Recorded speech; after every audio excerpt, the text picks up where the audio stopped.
ନମସ୍କାର ସାଙ୍ଗମାନେ। ଆପଣମାନେ ଜାଣିଥିବେ ଗତକାଲି ଅଗ୍ନି ଉତ୍ସବ ପଡ଼ିଥିଲା। ଗାଉଁଲି ଭାଷାରେ ଯାହାକୁ ଅଗିରା ପୁନେଇ କହନ୍ତି। ସେଥିପାଇଁ ଗାଁରେ ସମସ୍ତେ ଏକଜୁଟ ହୋଇଥାନ୍ତି।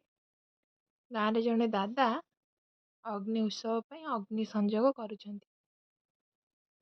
ସମସ୍ତଙ୍କ ମନରେ ବେଶ ଆନନ୍ଦ ଉତ୍ସାହ ଭରି ରହିଛି। କାରଣ ଏ ବର୍ଷ କେମିତି ଫସଲ ହେବ ତାହା କାଳେ ଏହି ଅଗ୍ନି ଉତ୍ସବରେ ଜଣାପଡ଼େ। ତେଣୁ ସମସ୍ତଙ୍କ ଉତ୍ସାହ କ୍ରମେ ସୁନ୍ଦର ଅଗ୍ନି ଉତ୍ସବ ପାଳନ ହେଲା।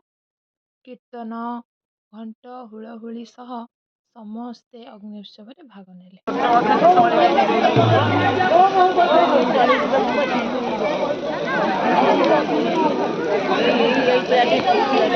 ହଁ, ସବୁଠୁ କୌତୂହଳ କଥା କଣ ଜାଣନ୍ତି?